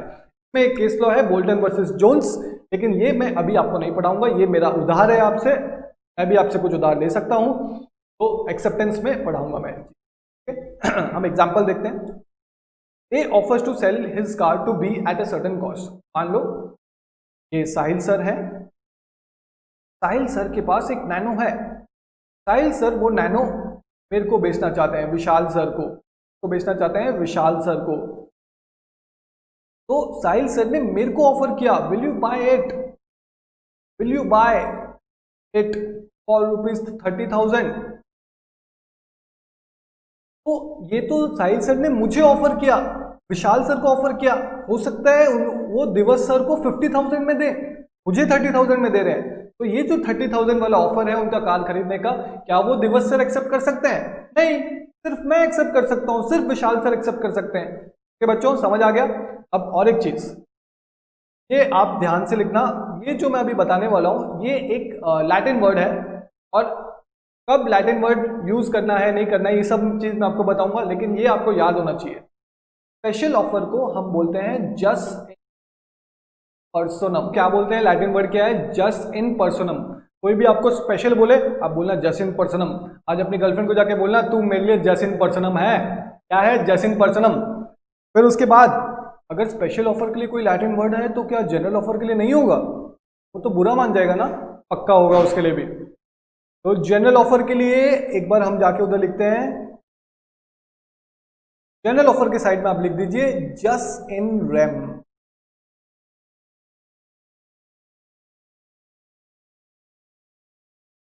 दोस्तों अगर आप दुनिया वालों को दिखाना चाहते हो कि आप क्या कर सकते हो, तो आप नेक्स्ट टाइम ये नहीं बोलोगे कि मैं दुनिया वालों को दिखाना चाहता हूं, आप बोलोगे मैं जस्ट इन रेम को दिखाना चाहता हूं कि मैं क्या कर सकता हूं। समझ आया? General offer is just in rem and special offer is just in personam. ये चीज आपको याद रखनी है। अगर आप ये एग्जाम में लिखते हो तो आपकी इंप्रेशंस जो एग्जामिनर पे है, जो चेक कर रहा है, उस पर बहुत ज्यादा बढ़ जाती है। समझ आया? General offer just in rem, special offer just in personam. Personam मतलब पर्सनल, तो just in personam. Okay done. तो हम जनरल ऑफर देख लिए, Carlill versus Carbolic Smoke Ball का केस लॉ देख लिया, बहुत मजा आया उसमें। फिर उसके बाद हमने स्पेशल ऑफर देखा। आपने वो एग्जांपल कॉपी कर लिया साहिल सर से, जो मैंने नैनो खरीदी, साहिल सर ने जो मेरे को नैनो ऑफर की 30,000 में, वो एग्जांपल आपने नोट डाउन कर लिया। चलो अब हम आगे बढ़ते हैं, ठीक है। क्रॉस ऑफर का लीगल टेक्स्ट पढ़ते हैं। क्रॉस ऑफर में क्या लिखा हुआ है? When two parties exchange identical offers, मेरे साथ साथ पढ़िए, येलो टी शर्ट तू पढ़ नहीं रहा मेरे साथ, कम ऑन।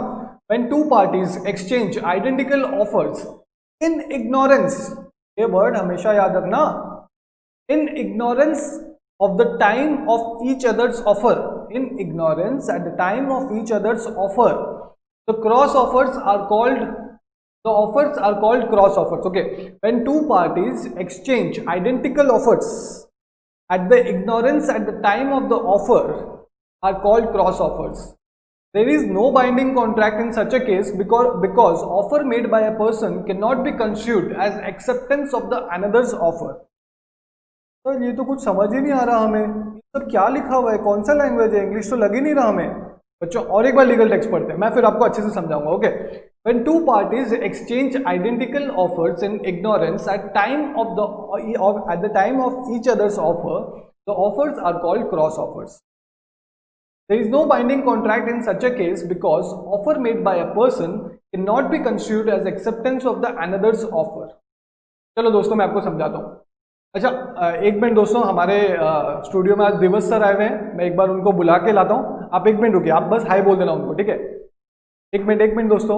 हाँ दिवस सर, हाँ बच्चों आपसे मिलना चाहते हैं, एक बार आइए दिवस सर प्लीज। हाँ दिवस सर, बच्चों को थोड़ा हाई बोलिए, बच्चे आपसे कुछ बात करना चाहते हैं। हेलो स्टूडेंट,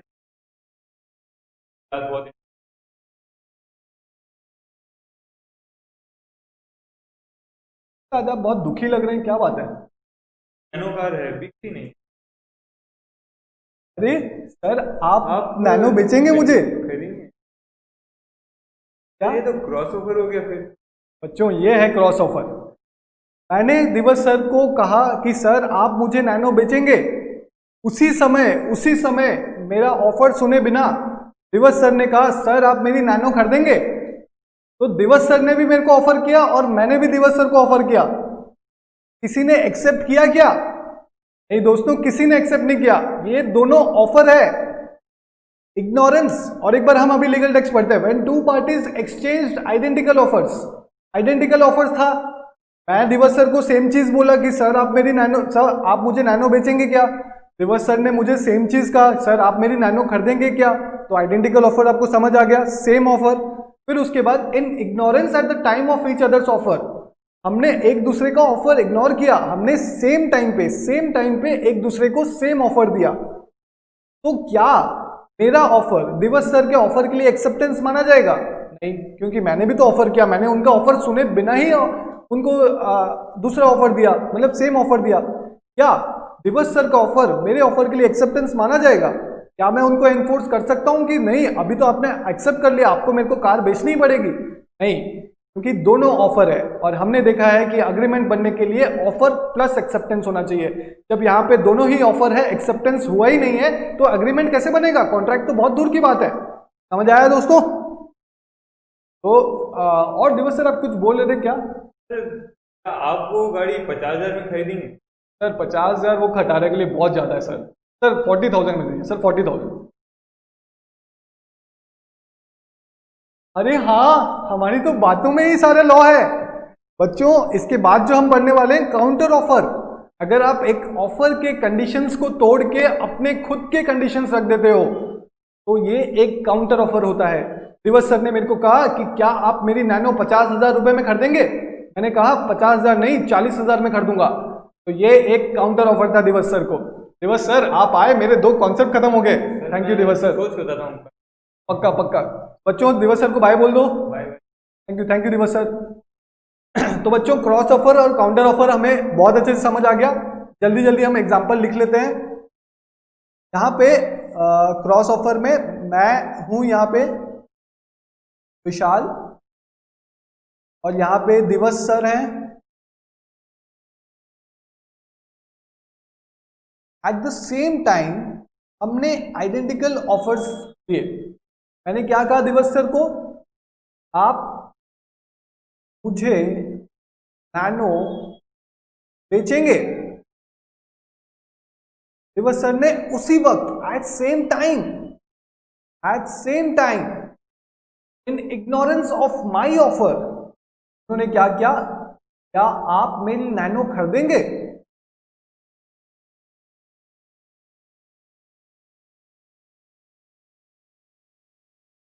बच्चों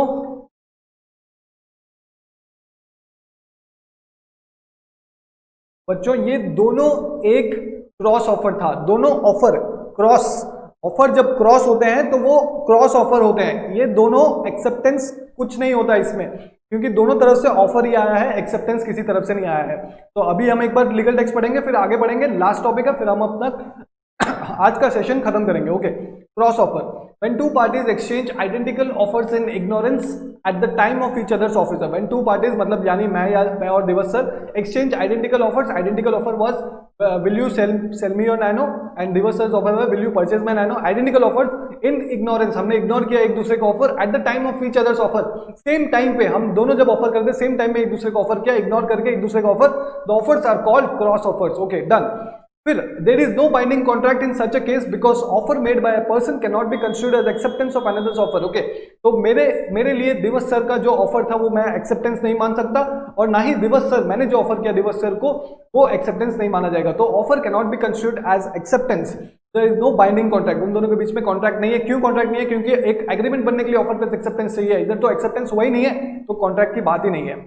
अब एग्जाम्पल एक दिया हुआ है, ये एक बार देख लेते हैं। सेम एग्जाम्पल है, if A makes a proposal to B to sell his car for rupees 2 lakh and B without knowing the proposal of A makes an offer to purchase the same car at 2 lakhs from A, it is not an acceptance। समझ आया दोस्तों? यहाँ तो मैंने दिवस sir और मैं सामने सामने खड़े थे। हो सकता है कि आप टेलीग्राम या फिर मेल या किसी में भी आपने ऑफर किया हो दिवस सर को, या मैंने दिवस सर को ऑफर किया हो कि सर क्या आप मेरी कार बेचेंगे, क्या आप मुझे कार बेचेंगे। मेल में भेजा हो, सर ने मेल चेक ही ना किया हो, और उसी वक्त सर ने खुद कॉल करके मेरे को बोला हो क्या सर आप मेरी कार खरीदेंगे, लेकिन बिना मेल देखे। तो सर को तो ऑफर कम्युनिकेट ही नहीं हुआ है, सर के पास ऑफर मिला ही नहीं है, तो सर एक्सेप्ट कैसे कर सकते हैं। समझ आया दोस्तों? तो क्रॉस ऑफर आपको बहुत अच्छे से समझ आ गया है। एक बार मैं चाहूंगा जब आप क्लास खत्म हो घर पे एक बार बढ़िया से रीडिंग मारे, एग्जाम्पल देखे, और हर एक चीज समझ आ जाएगी। अब लगे हाथ हमने काउंटर ऑफर भी समझ लिया था। काउंटर ऑफर क्या था? जब कोई आपको ऑफर करता है और उसके बदले आप क्वालिफाइड ऑफर करते हो, वापस से उसके टर्म्स एंड कंडीशंस तोड़ के और कुछ बोलते हो, तो वो एक काउंटर ऑफर होता है। काउंटर करते हो आप, काउंटर से ही समझ सकते हो कि कोई आपको कुछ बोल रहा है, आप उसको काउंटर कर रहे हो। ओके, एक बार लीगल टेक्स्ट पढ़ते हैं। When the offeree offers qualified acceptance of the offer subject to modifications, offers qualified acceptance. Qualified acceptance मतलब अगर 40,000 में दोगे तभी मैं एक्सेप्ट करूंगा। Qualified, it is an qualified acceptance. Qualified मतलब अपने खुद के टर्म्स एंड कंडीशंस, जो टर्म्स एंड कंडीशंस वो दिए थे उसको तोड़ के अपने खुद के टर्म्स है। When the offeree offers qualified acceptance of the offer subject to modifications and variations in the terms of original offer. Divas sir ने मेरे को क्या कहा था? 50,000 में गाड़ी लेने के लिए। मैंने कहा नहीं 50,000 नहीं 40,000, तो मैंने मॉडिफाई किया टर्म्स, वेरिएशंस लाए टर्म्स में। He is said to have made a counter offer. आ गया दोस्तों? अब जो काउंटर ऑफर है amounts to rejection of the original offer, it is also called as conditional acceptance. अब ये जो चीज़ है, जो काउंटर ऑफर है, मैंने जो ऑफर किया दिवस सर को वापस कि सर मैं 50,000 में नहीं 40,000 में कर दूंगा, क्या वो एक्सेप्टेंस है? नहीं, वो एक ऑफर है, काउंटर ऑफर है, वो भी एक ऑफर है। जब मैंने वो ऑफर किया तो जो ओरिजिनल ऑफर दिवस सर ने मेरे को किया था कि 50,000 रुपए में आप मेरी गाड़ी खरीदिए, वो कैंसिल हो गया था। अब एक नया ऑफर जन्म हो गया है जो मैंने दिवस सर को कहा है। अगर दिवस सर हाँ बोलते हैं, ठीक है सर 40,000 में आप ले लीजिए गाड़ी, तब जाके वो एक्सेप्टेंस होगा। क्या मैंने जो एक्सेप्टेंस दी तो एक्सेप्टेंस मान देंगे? नहीं, वो एक काउंटर ऑफर है, तो कंडीशनल एक्सेप्टेंस माना बोला जाता है। काउंटर ऑफर को कंडीशनल एक्सेप्टेंस भी बोला जाता है, लेकिन वो एक ऑफर ही माना जाता है, उसको एक्सेप्टेंस आप नहीं मान सकते। अगर दिवस सर हाँ बोलते हैं तभी वो एक एक्सेप्टेंस में कन्वर्ट होगा। समझ आ गया बात? तो यहाँ पे एक एग्जांपल लिख लेंगे आप। दिवस सर, यहाँ पे विशाल सर हैं, बाय कार एट 30,000। ये क्या था? ये ऑफर था।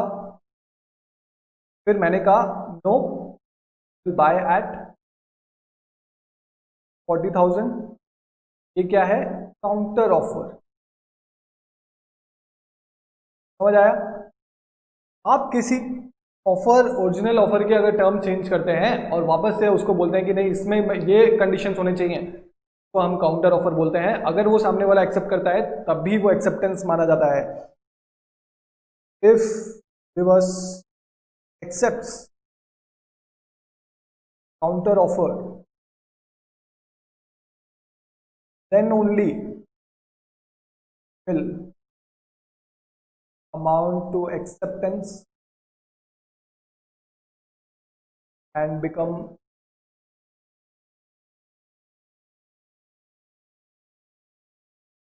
दोस्तों, अब हम नेक्स्ट में पढ़ते हैं स्टैंडिंग और कंटिन्यूइंग और ओपन ऑफर।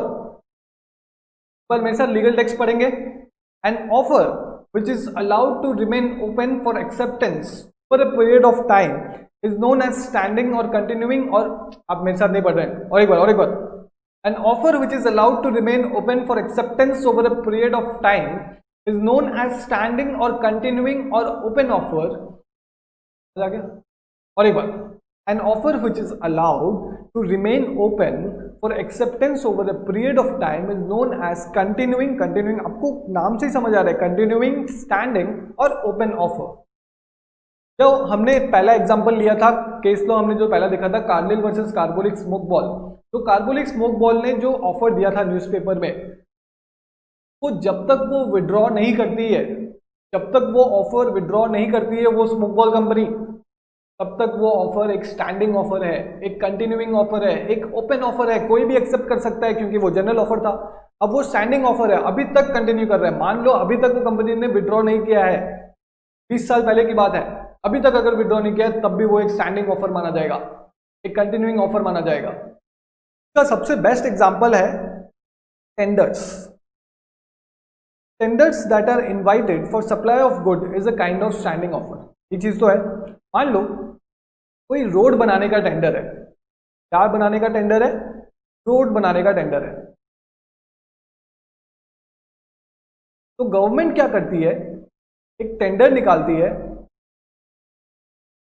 इसमें जितने भी कॉन्ट्रैक्टर्स हैं, जो भी इंटरेस्टेड हैं रोड बनाने में, वो बिडिंग करते हैं। वो मतलब अपना टेंडर फिलअप करते हैं। उसमें टेंडर में क्या क्या लिखते हैं, एक्सपीरियंस क्या है और कितनी रोड्स बना चुके हैं, उनका कोटेशन क्या है, कितनी प्राइस में कितनी वैल्यू उनको लगेगी बनाने के लिए, तो वो सब फिलअप करते हैं। तो जो टेंडर है वो कुछ समय के लिए खुला रहता है। मान लो गवर्नमेंट ने आज एक नेशनल हाईवे बनाने के लिए टेंडर निकाला और उसमें रखा 1 मार्च से लेके 31 मार्च। तो ये जो 1 मार्च से लेके 31 मार्च तक है, इस दौरान इस ऑफर को हम कहेंगे स्टैंडिंग है या फिर कंटिन्यूइंग है या फिर ओपन है। समझ आ गया दोस्तों?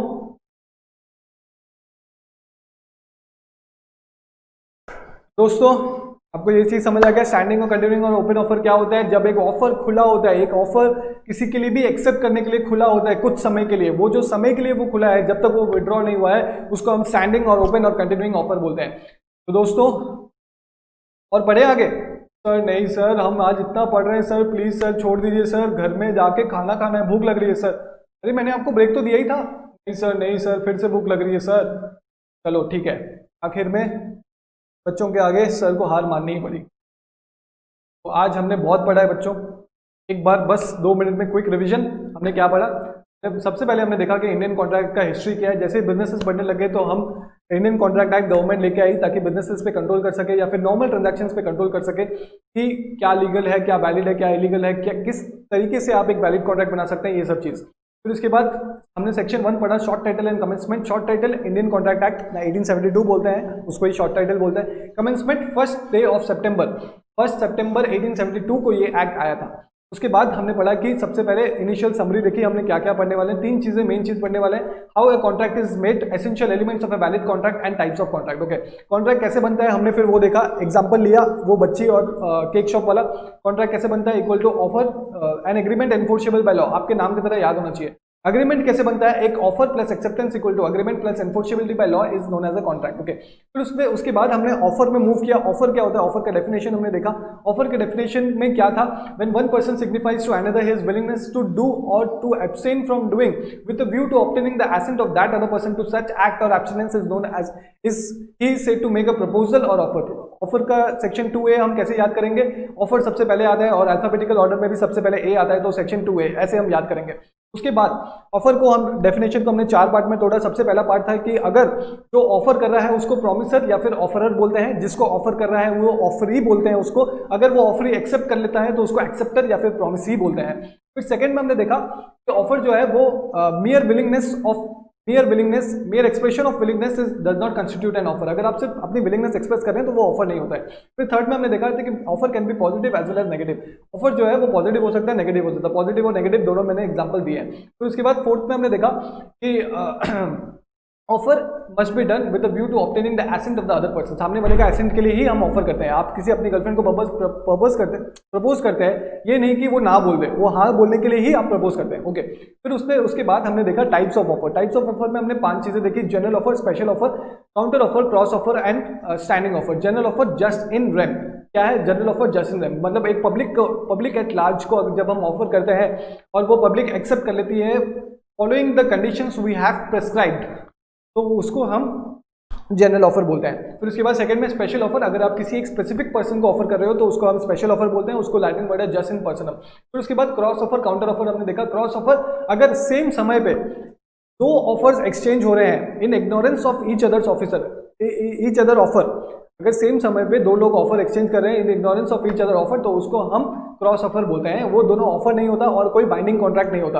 अगर वो बाद में कोई एक एक्सेप्ट करता है तब जाके वो ऑफर बनता है। फिर उसके बाद काउंटर ऑफर की बात करते हैं। अगर हम टर्म्स एंड कंडीशंस, एक ओरिजिनल ऑफर की टर्म्स एंड कंडीशंस को अगर मॉडिफाई करते हैं, वेरिएशन लेके आते हैं, तो उसको काउंटर ऑफर बोलते हैं और उसको एक्सेप्टेंस नहीं माना जाएगा। जब वो काउंटर ऑफर एक्सेप्ट करेगा सामने वाला तब जाके वो एक्सेप्टेंस होगा। फिर स्टैंडिंग और कंटिन्यूइंग ऑफर। जब स्टैंडिंग और कंटिन्यूइंग ऑफर क्या है, जब कोई ऑफर कुछ पीरियड के लिए खुला रहता है कि आप इस समय में एक्सेप्ट कर सकते हैं, तब जाके वो एक स्टैंडिंग, कंटिन्यूइंग और ओपन ऑफर बोला जाता है। सबसे बढ़िया एग्जांपल इसका टेंडर्स है। तो दोस्तों यहाँ पे हम अपनी क्लास खत्म करते हैं। मैंने आपको कहा था कि चार्ट बनवाऊंगा मैं केस लॉज की, लेकिन आज आप बहुत थक गए हैं, मैं भी थक गया हूँ। मैं कल सुबह जब हमारी कल जो पहली क्लास होगी, सबसे पहली चीज़ मैं आपको यही चीज़ बताऊंगा कि आपको कैसे चार्ट्स मेंटेन करना है केस लॉ का, और हम और भी इंटरेस्टिंग केस लॉज पढ़ेंगे। और मैं चाहता हूं कि आप घर पे रिवाइज करके आएँ थोड़ा बहुत, ताकि आपको नेक्स्ट क्लास और इजी लगे और जो भी आपने समझा है आपके दिमाग में छप जाएगा। दोस्तों तो मज़ा आया ना? और मज़े करते रहिए घर पे, अच्छी चीज़ें बनाइए, खाइए, लॉ पढ़ते रहिए। और आपने बहुत अच्छा पढ़ा। हमारा ट्रेंड है कि हम हर्ट बनाते हैं, तो ये आपके लिए एक प्यारा सा हर्ट।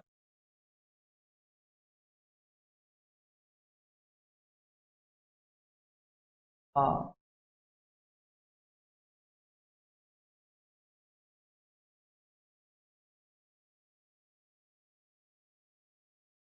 सर आपने इंटरेस्टिंग फैक्ट तो बताया ही नहीं। दोस्तों कल सुबह बताऊंगा मैं। Thank you so much.